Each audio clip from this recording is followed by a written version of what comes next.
Bismillahirrahmanirrahim. Assalamu alaikum. I am Nimra Zafar. This video is made by Law Mentoring. Before watching the video, it's a humble request to please subscribe the channel and hit the bell icon so that you may get notifications about the new videos timely. Lecture start करने से पहले एक बात clear कर दूं कि अगर आपको हमारे चैनल से कोई वीडियो सर्च करने में डिफ़िकल्टी हो रही है या आपको वीडियो नहीं मिल रही तो टॉपिक लिखकर बाय लॉ मेंटोरिंग लिखकर सर्च करें तो आपको टॉपिक इजीली मिल जाएगा। अब आते हैं अपने टॉपिक की तरफ। आज हमने स्टडी करना है पंजाब टेनेंसी एक्ट 1882 का सेक्शन नंबर 47, 48 एंड 49। सबसे पहले आते हैं सेक्शन नंबर 47 पे, जिसमें उन्होंने बताया हुआ टाइम ऑफ इजेक्टमेंट के बारे में कि इजेक्टमेंट जो है एक टेनेंट की लैंडलॉर्ड की ज़मीन से टेनेंट को निकाला जाए, उसका टाइम पीरियड क्या होना चाहिए, किस टाइम उसकी इजेक्टमेंट जो है उसकी एग्जीक्यूशन होनी चाहिए, ठीक है, उसको एग्जीक्यूट कब करवाना है। तो इसमें आ जाएगा कि डिक्री और ऑर्डर पास हो गया है against the tenant from the court. Court ने डिक्री या ऑर्डर पास कर दी है टेनेंट के अगेंस्ट कि इसको यहाँ से इजेक्ट कर दिया जाए, ठीक है।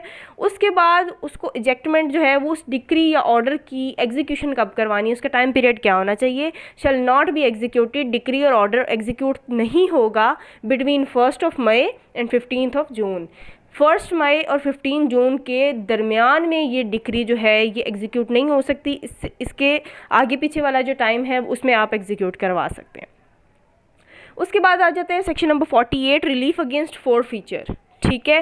इसमें क्या है, सबसे पहले सब सेक्शन 1 पे आते हैं कि अगर तो इंजरी कॉज हुई है लैंडलॉर्ड को टेनेंट की तरफ से, ठीक है, टेनेंट ने कोई ऐसा एक्ट या ओमिशन किया है जिसकी वजह से लैंडलॉर्ड को कोई इंजरी कॉज हो गई है, ठीक है, तो उसको सेटिस्फाई कौन करेगा, सेटिस्फाइड बाय कोर्ट। कोर्ट उसे सेटिस्फाई करेगी कैसे कि वो कोर्ट जो है ऑर्डर करेगी टेनेंट को to remedy the injury within fix time fix कर देगी एक कोर्ट कि इस लिमिटेड टाइम पीरियड के अंदर अंदर तुमने रेमेडी प्रोवाइड करनी है, किसको, लैंडलॉर्ड को करनी है, ठीक है। क्यों करनी है, क्योंकि उसने कोई ना कोई इंजरी कॉज की है, किसको, लैंडलॉर्ड को, लैंडलॉर्ड की ज़मीन को, ठीक है, किसी भी सूरत में। उसके बाद आ जाते हैं हम सब सेक्शन 2 पर, कोर्ट में एक्सटेंड द पीरियड। जो पीरियड कोर्ट ने फिक्स किया था कि इस पीरियड के अंदर अंदर टेनेंट जो है वो लैंडलॉर्ड को रेमेडी प्रोवाइड करेगा, उस टाइम पीरियड को चेंज भी किया जा सकता है। वो टाइम पीरियड फ्लक्चुएट भी हो सकता है। कैसे हो सकता है कि कोर्ट उसे एक्सटेंड कर सकती है, क्यों कर सकती है, फॉर स्पेसिफिक रीज़न, तो उसकी कोई भी वजूहात हो सकती हैं कि उसका टाइम पीरियड थोड़ा सा एक्सटेंड कर दिया जाए, ठीक है। लेकिन अब उसके बाद क्या है, सबसेक्शन 3 में वो कहते हैं कि अगर तो कंपनसेशन पे कर देता है टेनेंट लैंडलॉर्ड को, उस स्पेसिफिक टाइम पीरियड के अंदर वो रेमेडी प्रोवाइड कर देता है, कंपनसेशन पे कर देता है लैंडलॉर्ड को, तो क्या होगा, टेनेंट को इजेक्ट नहीं किया जाएगा, उसकी इजेक्टमेंट नहीं होगी। लेकिन अगर हम इसके ऑपोजिट देखें कि अगर वो नहीं करता, अगर वो नहीं कंपनसेशन पे करता, तो फिर उसके बाद क्या होगा, तो ऑटोमेटिकली उसको कोर्ट कह देगी कि उसे इजेक्ट कर दिया जाए, उसकी इजेक्टमेंट हो जाएगी। नेक्स्ट हम आ जाते हैं सेक्शन नंबर 49 पर, rights of ejected tenant in respect of crops and land prepared for sowing.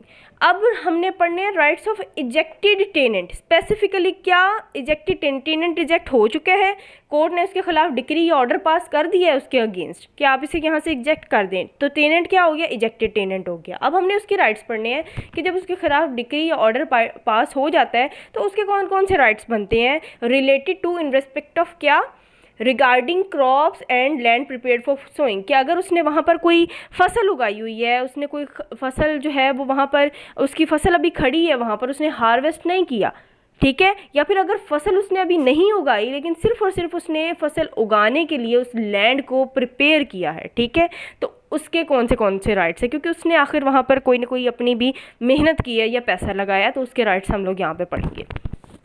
तो सब सेक्शन 1 कहता है कि अनकट और अनगैदर्ड क्रॉप्स हैं, ठीक है, स्टैंडिंग क्रॉप्स हैं, अभी फसल उगी हुई है लेकिन अभी उसको हार्वेस्ट नहीं किया, ठीक है, या फसल उग रही है अभी तक, तो वहाँ पर क्या होगा, इजेक्टमेंट तब तक नहीं होगी जब तक उसको वो क्रॉप्स जो है वो राइपेंड ना हो जाए, फसल उग ना जाए और उसको हार्वेस्ट ना कर लिया जाए, मतलब फसल की कटाई ना हो जाए।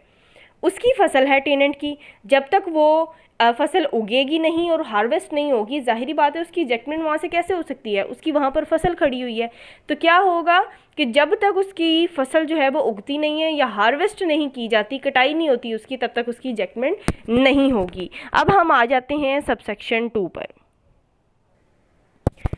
अब सबसेक्शन 2 में क्या लिखा हुआ है कि जो हमने सबसेक्शन 1 में पढ़ा है कि उसकी क्रॉप्स जब तक हार्वेस्ट नहीं हो जाती या राइपन नहीं हो जाते उसके क्रॉप्स, तो तब तक उसकी इजेक्टमेंट नहीं होगी। लेकिन अगर इस मामले में कोई डिस्प्यूट अराइज हो जाता है लैंडलॉर्ड और टेनेंट के दरमियान कि लैंडलॉर्ड नहीं मान रहा कि वो यहाँ पर मज़ीद रहे या अपनी इस तरह करे, तो उस केस में कोर्ट क्या करेगी, या उस केस में वो क्या क्या उनके पास जो है वो दूसरे ऑप्शंस मौजूद होंगे। तो अगर ऐसा कोई मामला होता है कि डिस्प्यूट अराइज हो जाता है, तो सबसे पहले टेनेंट जो है उसको कहा जाएगा कि अगर उसने मज़ीद वहाँ पर रहना है या अपनी क्रॉप्स की हार्वेस्ट करनी है, तो वो क्या करेगा, tenant pays for longer occupation, कि वो ज़्यादा देर तक वहाँ रह रहा है तो उसको वहाँ पर रहने के लिए पे करना पड़ेगा, किसको, लैंडलॉर्ड को। एक तो ये ऑप्शन है। दूसरा ऑप्शन क्या है कि उसको वैल्यू पे करनी पड़ेगी कि लैंडलॉर्ड को, कि लैंडलॉर्ड के पास ये ऑप्शन है कि वो value of uncut crops given to tenant, मतलब तब क्या होगा कि अनकट क्रॉप्स जो हैं, जो उसकी ज़मीन फसल वहाँ पर खड़ी है, उसके पैसे जो है वो लैंडलॉर्ड दे देगा। ठीक है, किसको, टेनेंट को दे देगा कि ठीक है ये तुम पैसे ले लो जितने की तुम्हारी फसल बनती है और तुम यहाँ से निकलो। ठीक है, उसके बाद आ जाते हैं सबसेक्शन 3 पर कि अगर, अब ये तो हमने बात की थी कि उसने क्रॉप्स जो है वो वहाँ पर प्लांट कर लिए थे, फसल उसने वहाँ उगा ली थी, फसल अभी बस उसकी हार्वेस्ट होने वाली रहती है। ठीक है, यहाँ सबसेक्शन 3 में हम बात करेंगे सिर्फ और सिर्फ प्रिपेयर करने की, कि अभी उसने ज़मीन में फसल उगाई नहीं है। ठीक है, अभी ऐसा कुछ उसने वहाँ प्लांट नहीं किया, लेकिन उसने ज़मीन को तैयार कर लिया है। ठीक है, फसल उगाने के लिए। आखिर ज़मीन को फसल उगाने के लिए तैयार करने के लिए भी कुछ ना कुछ एक्सपेंसेस तो लगते हैं ना, पैसे तो उसके लिए लगते हैं ना। तो if the land prepared for sowing but not planted anything, वहाँ पर उसने, टेनेंट ने कोई चीज़ प्लांट नहीं की, कोई फसल वहाँ पर, बीज नहीं उसने वहाँ पर बोए उसके, तो फिर क्या होगा इस सूरत में, लेकिन उसने फसल तैयार तो की है, उसकी मेहनत लगी है, तो लैंडलॉर्ड जो है, कोर्ट कहेगी लैंडलॉर्ड को कि fair and equivalent money will be given to the tenant.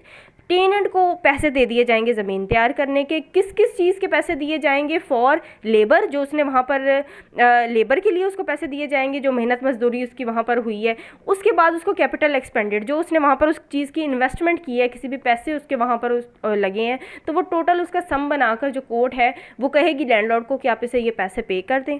ठीक है, और फिर उसके बाद क्या हो जाएगा, टेनेंट की इजेक्टमेंट हो जाएगी।